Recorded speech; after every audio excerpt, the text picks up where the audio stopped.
Tonight we're back in the Psalms. We're in Psalm 69. Now this psalm is it's a cry out to God. We see, when you think about the Psalms and you think about them singing and praying them, usually when we think about singing, a lot of times we think about singing praises and how it makes us feel. It can uplift us. It can build us up. But sometimes we just need a time to cry out to God, don't we? We just need a time to express our feelings. We need a time to express what we're feeling in that moment. It's almost like Job. As Job got out his, I don't know if grievances is the right word, but expressed all the feelings that he had. Sometimes we just need to tell God that. And sometimes we just need to feel bad for a little while. This is what I see in this psalm, at least the most part of this psalm, is David just crying out to God in a very distressed frame of mind and a distressed state. Now, when you think about this psalm, you think about the prophecies that are in it, the messianic psalm, and there is a lot of debate over. Some will say that this psalm has absolutely nothing to do with David, that it has all to do with Christ. I don't myself find that true. I think there's a lot, certainly, that refers to Christ and goes farther than what David is. But I think there are parts of it that actually talk about David based on some of the things that he says. But we'll get into that as we go through this psalm. But I just see it as a time of David crying out to God and just in distress of what he's facing. And I think a lot of us can relate to some of these things. And this psalm, possibly this one, maybe one more, is quoted more than any other psalms in the New Testament. And we'll see that as we go through this. But notice as we start here in verses 1 through 3, how he seems to be just drowning in trouble. He says, "Save me, O God, for the waters have come up to my neck. I sink in deep mire, where there is no standing. I have come into deep waters, where the floods overflow me. I am weary with my crying. My throat is dry. My eyes fail while I wait for my God." So he says here in the very beginning, "Save me, O God." David, many times in his life, prayer was needed. David needed to pray. He needed that solitude. He needed that time to express his need to God. And he felt that he was about to drown. The waters, he says, it came upon up to his neck. When you think about this, you think about what he's struggling with. There's times when we feel like that. We feel overrushed with water, like a flood is coming, like some problem has come on us just so quickly. We don't know how to deal with it. And then there's sometimes that the trouble just comes and it just seems like it keeps building up until it feels like it's up to our neck and we're about to drown. I think David is describing both of those here, how troubles come and how we can feel in those troubles. It reminds me of Matthew 14 and 30. Remember when it says, "But when he saw the wind was boisterous, he was afraid. Beginning to sink, he cried out, 'Lord, save me.'" Remember Peter? When he was walking in the water, he got to see in the wind, or feeling the wind and seeing the storm and the waves, and he got to sink in that anxiety and that fear, didn't he? That's how David felt. David felt that his troubles, and possibly, it seems very likely from the things that David said, this was another time that he wrote this in that time period when he was running for his life from Saul. Because there's a lot of references here of the distress because of that. So David, it just seemed like everywhere he turned, people were against him. People were slandering him. They were making threats to him. And I think David is just at the point where he just feels so overwhelmed, he don't know anything else to do but cry to God. And I think we can, I not to the extent David does, but I can relate to this a lot. Sometimes we let the anxiety of things around us that just keeps building up, and we just think, okay, it's just too much for me to handle. I don't know what I'm going to do. I don't know how I'm going to get through this. And maybe that was part of this. Maybe that was part of David being prepared to do the things that he was doing, was the distress that he was going through. Maybe building his character, building his dependence upon God. There's a lot of things.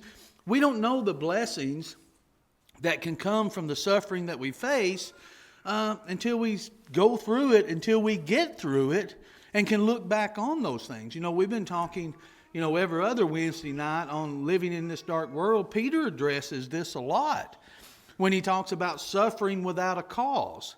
Suffering for the cause of Christ. Suffering, in other words, not for something that we're doing ourselves. And a lot of this, that's what David is talking about. He got these people that are making charges against him, threat against him for no reason. He's running for his life, and the only reason these people hate him is because Saul hates him. Saul is after him. Saul is got where he detests everything that David's about because of David's devotion for God in a lot of things, as we're going to see here. And for some people, that's all it takes is, okay, if Saul's against him, then I'm going to be against him. And before you know it, Saul can have a band of individuals that are struggling, that are against David. And that's what he's feeling here. He says, "Save me, O God, for the waters have come up to my neck. I sink in deep mire where there's no standing." He says, "I sink in deep mire." There's other Psalms. Remember Psalms 40? I think I gave him that, Kevin. Psalms 40 and verse 2. He said, "He also brought me up out of the horrible pit, out of the mire clay, set my feet upon the rock, and established my steps." There's many times where David is praising God. Okay, you brought me out of the mire. You put me on this rock. And David praises that rock. He praises that sure foundation. But here, he's not doing that. Here he's saying, I'm marred up in this mire. I got the flood waters on me. It's up to my neck. I'm struggling here. It's like I can't stand. But he goes a little farther, and as he's talking about this, he's realizing that I think he's seeing his dependence upon God. And to me, that's some of the greatest blessings that can be in our trials, is our dependence upon God. Because there's some things. Is there anybody here? David's going to talk about he wants pity from people. He wants comfort from people, but there's no one to do that. Is there anybody that can relate to what David's going through that he could talk to? They could say, "Boy, I really understand what you're going through. I was in this same situation. Here's what you." Who can David talk to here? Who can he confide in? Who can he trust in? Who can he express his feelings to that's going to understand, that's going to make a difference in David's life? He can't find that. That's not here. So who else can he turn to? I think many times we need to, if we put this in our own selves, we need to get to that point to where we have to understand our total dependence upon God. God is the one that we can turn to, and God is the one that we should always turn to. Now we can picture this, if you want to, even in this part of applying this to Jesus. We can see him in some ways getting into that point, that distress that he's going through from the human side of what he's having to face, of what he's having to going to have to go through, suffering for the sins of the world. In Matthew 26 and 37 says, "He took with him Peter and the two sons of Zebedee, and he began to be sorrowful and deeply distressed." Why was Jesus distressed? He was the Son of God. Why would he possibly have sorrow and deep distress? Couldn't he overcome that? What was his sorrow for? What was his distress for? Yeah, the pain that he was going to have to go through, the reason he would have to go through it. You think about his sorrow, I think it was a two-sided thing. One, it was the pain and the suffering that he physically was going to have to go through, but also I think it was the reason he was going to have to go through it, the pain and suffering of the sins of the world, that he was going to have to endure that because of that. Just the pitiful shape the world was in. He was sorrowful for us, wasn't he? He looked upon us, had compassion. He's willing to die for us, but the distress that's involved with that, he went to his Father many times in prayer, in distress, in sorrow. Remember, there's times that he was like sweats of drops of blood. He was in so much distress and so intense in his prayer because the Father is the only one that can understand what he's about to go through. The only one can know the pain and sorrow that he's going to have to face. Jesus, many times, would tell at least bits and pieces of it at times to disciples. Could they understand what he was going to have to go through? Could they understand the full reason behind it? So we can get into those situations where we've got to realize, one, how important it is to pray to God, that we have that avenue, that spiritual blessing that's in Christ, that we can approach him because of those distresses, that I can approach him, that I can talk to him, I can express that sorrow that I feel and that distress that I feel. And I think that's what we're seeing here when it comes to David. Spurgeon describes several kinds of deep mire that the believers may sink into. He described it as this. We may be in the deep mire of unbelief, the deep mire of trial and difficulty, the deep mire of inward corruption, the deep mire of the devil's temptation and oppresses. We can get into this state where we feel ourselves just so overwhelmed, and it may be because we may not be at the full place of belief that we need to be. It may be that we're going through some trial or difficulty that we just don't think we can overcome. It could be something that we struggle within ourselves, that we're trying to overcome with that battle. Paul described this battle many times when he says there's things that I should do that I'm not doing. There's things that I shouldn't do that I am doing. That he always struggles between the flesh and the spirit. He says, but we walk by faith. We don't walk by sight. And there's that constant battle. Peter talked about that, about how we should put aside these and fight against these fleshly desires that we have. These desires to maybe be like everybody else, to do like everybody else. And there's that constant battle because we don't fit in, and we want to fit in, but we need to realize that we shouldn't want to fit in, and we struggle with that. And sometimes that can be overwhelming. But notice what else. He says, I'm weary with my crying, and my throat is dry. David was worn out with all the energy spent in his crying out as he waited on God to rescue him. He says he did this so much that his throat was dry. How often, which do you think is more likely today? That our throat gets dry because we just talk so much about just frivolous things, or because we're crying out to God so much? I think mine might be because I run my mouth too much about just general stuff. And our throat gets dry because of it. David is saying here, this is how intense this is for him. He says, I'm crying out to God so much that my throat is dry.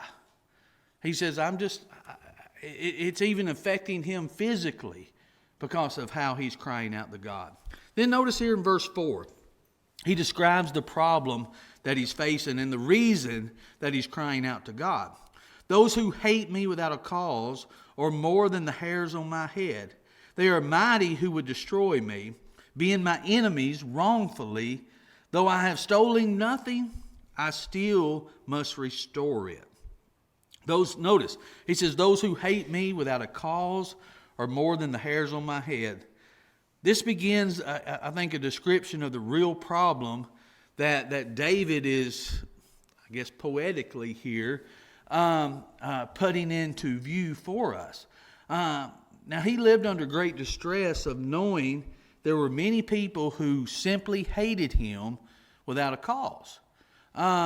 Many hated him just because Saul did.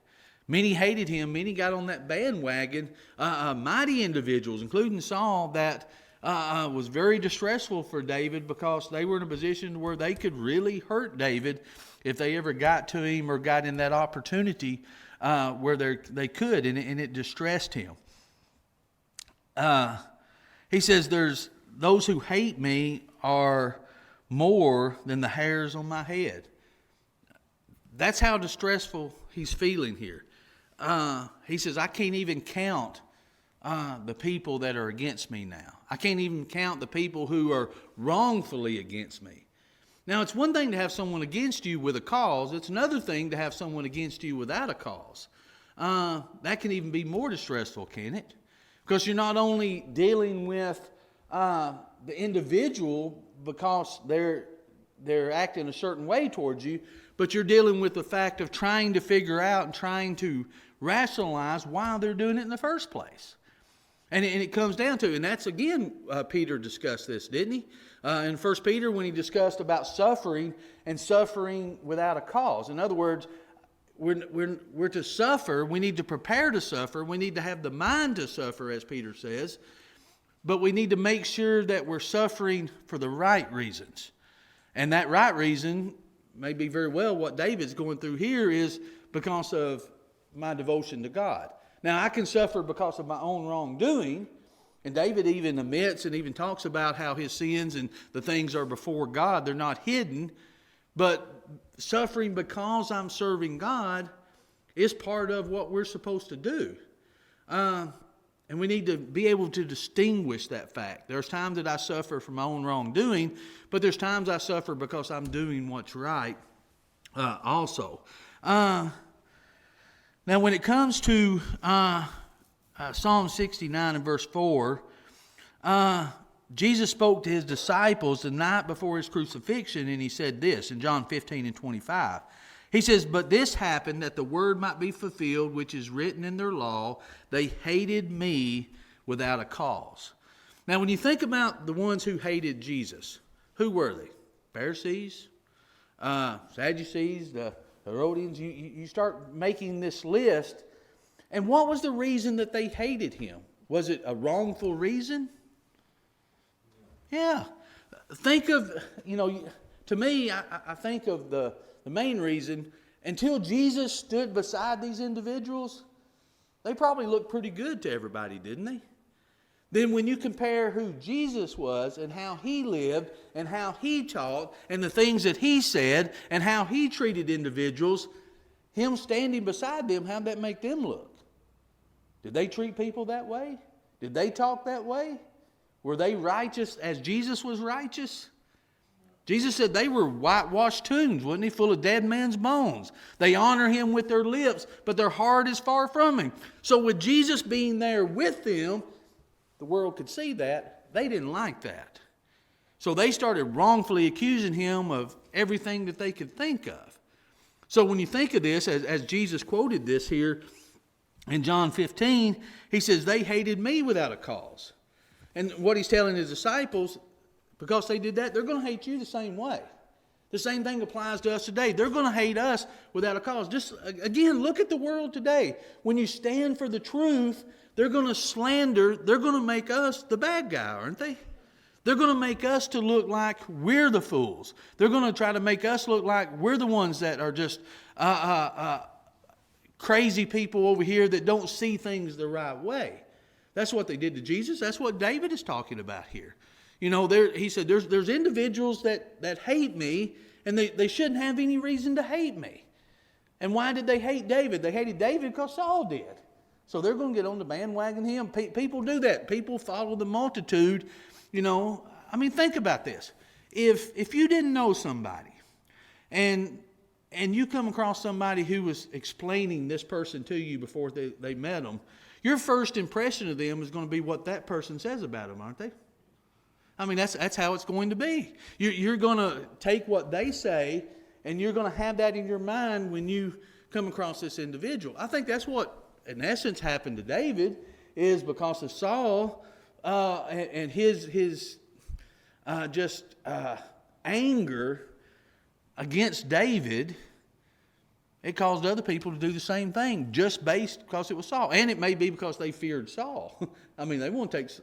They seen what happened to some of the high priests. They seen what happened to individuals who befriended David and helped him. They seen the slaughter of that. So it may be just out of fear too. They have to hate David just to save their own life, or to make themselves feel better or look better. And that's how the world does that many times. David said, "They are mighty who would destroy me." Again.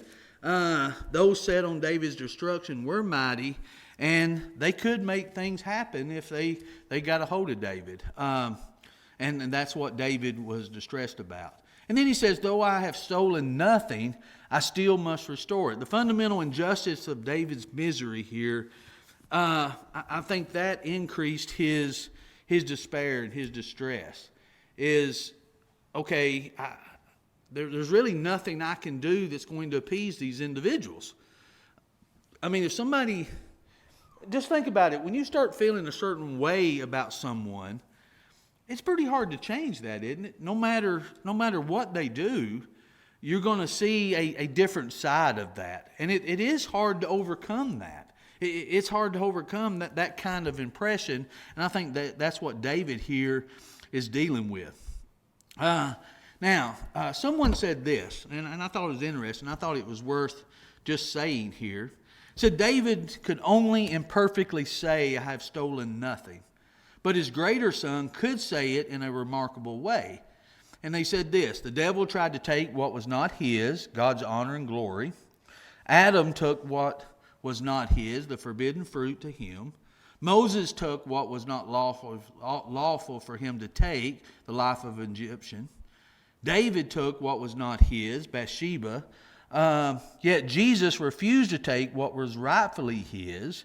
He did not consider it robbery to be equal to God, Philippians 2:6, choosing to set aside divine privilege that were rightfully his. For this, Jesus was condemned by humanity. He ought to die because he made himself the Son of God. And I thought about that as I read this. I forgot who it was actually put this in this form. But you think about what Jesus gave up and what he did to come here. It wasn't because of anything that he did. He could have, he had the very right to those privileges, but what did he do? He gave them up to come here for a purpose, for a reason. And to die wrongfully, to be accused wrongfully, to be treated bad wrongfully. But he chose to do that, doing absolutely nothing wrong to deserve that.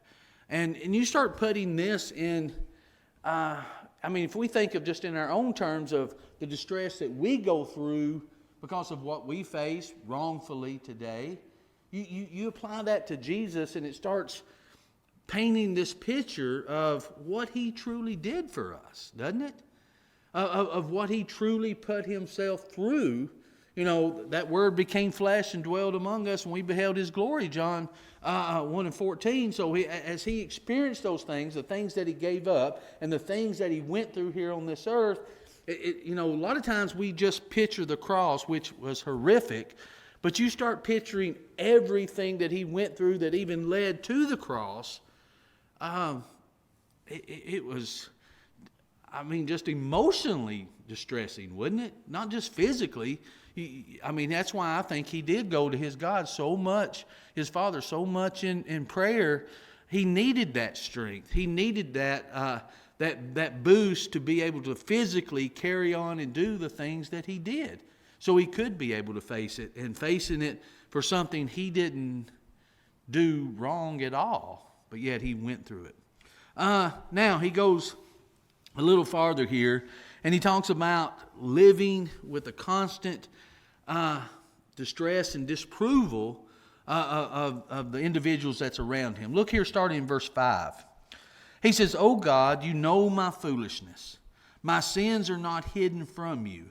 Let not those who seek you be confounded because of me. O God of Israel, because for your sake I have borne reproach. Shame has covered my face. I have become a stranger to my brothers, and alien to my mother's children, because zeal for your house has eaten me up, and the reproaches of those who reproach you have fallen on me. When I wept and chastened my soul with fasting, they became my reproach. I also made sackcloth my garment. I became a byword to them. Those who sit in the gate speak against me, and I am the song of the drunkards." So notice he says here first, you know my foolishness, and my sins are not hidden from you. This is where I have difficulty thinking that this whole psalm applies to Jesus and not any of it to David. One, Jesus couldn't say this when he talks about his sins not being hidden from God, unless now it could be in the sense of when he was on the cross, all the sins of the world was exposed. Not his sins, but all the sins of the world are before God. It could be in that sense. And then when you think about other Psalms, David talks about how individuals are against him and how he's innocent in this. But David here, I think, is reminding himself, not reminding God, but reminding himself. He says, my sins aren't hidden from you. I think this goes a long way for repentance. If we already know that God already knows, that should make repentance a little easier, shouldn't it? If we truly realize in our mind, we truly think in our mind, we truly are devoted and committed to the fact God knows it anyway. So what it comes down to us is, are we willing to give that up and willing to change? Because our sins are always before Him. They're not hidden. Notice, he says, my sins are not hidden from Him. We may, again, I think in some ways, spiritually kind of put this to Jesus of that humiliation on the cross, of all that's on the cross and the reason for it. I think that displays more than anything that the sins of the world are not hidden from God. But I think this applies to David also. I think this specifically, this is what David is dealing with. Now, I'm not the end all. We could probably do some jumping to get to it applying to Jesus as far as sin, but you can't apply his sin because he didn't have any. But we all know that all sin is exposed to God, but in that particular case, everybody's sin is exposed to God and man. It was there on the cross for all to see of him dying. Now, some didn't realize that's why it was, but we can see it now through God's word for the reason. He said, let not those who seek me be confounded because of me. David's concern was not only the effect that it had upon him, but especially the fact that it had upon people of God. The thought of people looking at David's suffering, that could be a stumbling block for believers, couldn't it? If I was to look and either thinking about becoming a Christian or I became a Christian and I'm trying to live my Christian life, but yet I look out and I see Christians suffering and I see the pain that they're having to go through. I see the distress that they're having to face. That might cause me to take a second look. Would it you? That could be an issue for me. And I think David here is thinking about that. Not only his actions, how it can affect those around him, but what's happening to him can affect those that are still are following God.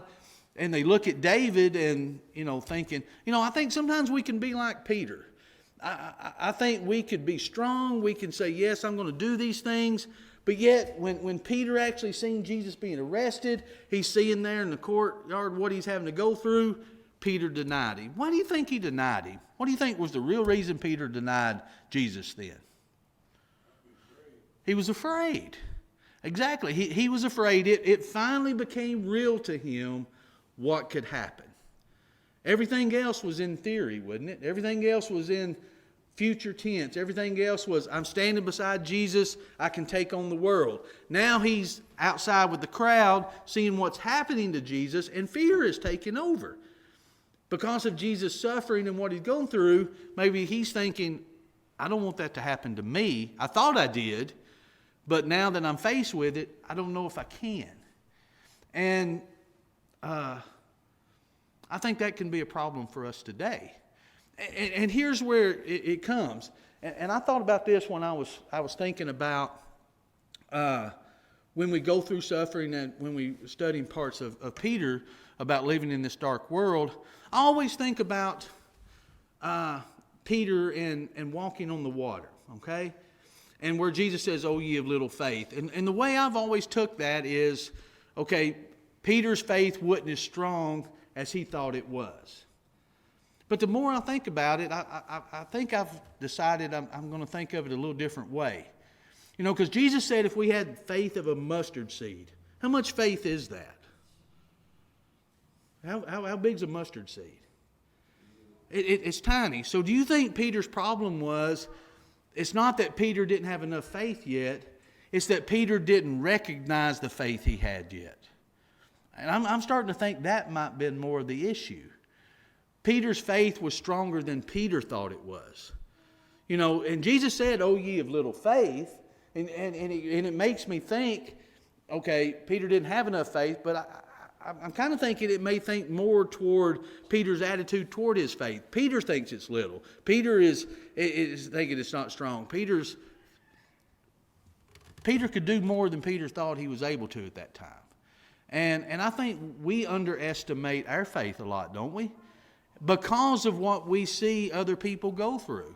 I don't know if I can face that. I don't know if I can go through that. Boy, I wouldn't want to face that. So I don't know, is this Christian life worth it? Is this Christian life worth the pain, worth the sorrow, worth the suffering? And for us to come to that realization that it is, we have to look past that. We have to look over the suffering and see the results. We have to look over the pain that we're going to face and look for the reward that comes because of the pain. And I think that's what David was worried about is individuals seeing him go through that, not only maybe his sinful actions at times, but also the suffering that he faced. And maybe David at times, I may have thought that too. Here, I'm supposed to be this special thing to God, and look what I'm going through. Look what I'm facing. Look what I have to deal with. And I think there's a lot of things that he had to deal with here when it comes to that. He says, shame has covered my face. Among the other problems caused by David's sin, he also had to deal with damaged relationships of individuals. I mean, I think there's just a lot to this process that he had to face. He said, because zeal for your house has eaten me up, and the reproaches of those who reproach you have fallen on me. David was not there's things that wouldn't just because of David's actions. I think there's a lot of David's suffering because of his zeal for God. Remember when Jesus drove the money changers out of the temple courts at the beginning of his ministry? His disciples remembered this passage from Psalm 69 and John 2 and 17. It says, then his disciples remembered that it was written, zeal for your house has eaten me up. David was happy to identify himself with God, counting it an honor to bear the disapproval of individuals because of his desire and his commitment to God and his house, to God and what all that represented. And I think David wore that as a badge of honor. And I think that caused a lot of the disapproval that was against him. The reproaches of those who reproach have fallen on me. The Apostle Paul referenced this in speaking of the sacrificial nature of Jesus. He said in Romans 15:3, for even Christ did not please himself, but as it written, the reproaches of those who reproached you fell on me. Then David goes on and he describes his fasting. It became a reproach to him, the sackcloth on my garment. He became a byword. He became a song of those that sat on the gate that mocked who David was. And all of this was because of who he was and his devotion for God. That's where a lot of this reproach came from. He had individuals mocking him. He had individuals, you think of the sackcloth and the fasting. And think about, where did he take, even in the battle of Goliath, where did he take the sword to? The house of God, didn't he? You start putting all this together of who David was. And an interesting thought of this, when he fought Goliath, Saul couldn't take any credit for that. Remember? He couldn't even join in that victory because David wouldn't even wear his armor. So David put everything in God's hands, didn't he? It's God who's going to deliver me from this giant. It's God who's going to do this. It wasn't, so you kind of look in the background, all these victories that David had, that he gave honor and glory to God. Saul couldn't take any credit whatsoever for any of that. He couldn't join in any of that because he didn't do any of that. David gave God the glory. David didn't even take the glory himself. And so this devotion to God, I think, caused David a lot of distress. Let's go a little farther. I don't think we'll finish, but we'll go a little farther. Where are we at? Verse 13? He says, "But as for me, my prayers to you, O Lord, in the acceptable time, O God, in the multitude of your mercy, hear me in the truth of your salvation. Deliver me out of the mire, and let me not sink. Let me delivered for those who hate me. And out of the deep waters, let not the flood waters overflow me. Nor let the deep swallow me up, and let not the pit shut its mouth on me." I think David is just reiterating where he feels like he's at. And I think he's pleading to God that God's going to deliver him out of that. Just like he did in Psalms 40. You brought me up out of the pit. You set me on the rock. I think that's what David is expecting here. What David is anticipating. What David is pleading to God. Because David did that many times. This is how I overcome this in the past because of God. This is how I'm going to do this in the future because of God. David did that when it comes to Goliath. He did that in other victories. And I think he's doing the same thing here. I'm in distress.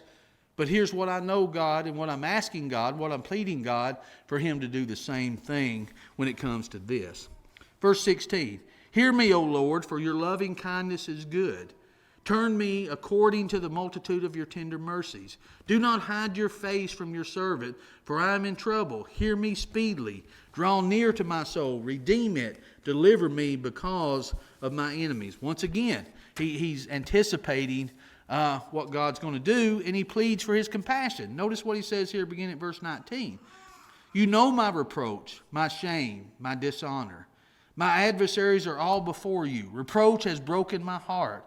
I am full of heaviness. I looked for someone to take pity, but there was none. For comforters, but I found none. They also gave me gall for my food, and my thirst they gave me vinegar to drink." David is saying, I can't find anybody who can understand what I'm going through. I can't find anybody that's going to give me comfort, anybody that's going to take pity on me. And I think David is using a metaphor here. This is what I'm getting from them. I'm getting gall and sour wine. That's what I'm getting. That's how bad it's gotten. Remember what Jesus said about this? He says in John 19:28, "After this, Jesus, knowing that all things were now accomplished, that the scriptures might be fulfilled, said, I thirst. Now a vessel full of sour wine was setting there, and they filled a sponge with sour wine, put it on horses, and put it in his mouth." So you got David using this as a metaphor of this is what it's come to.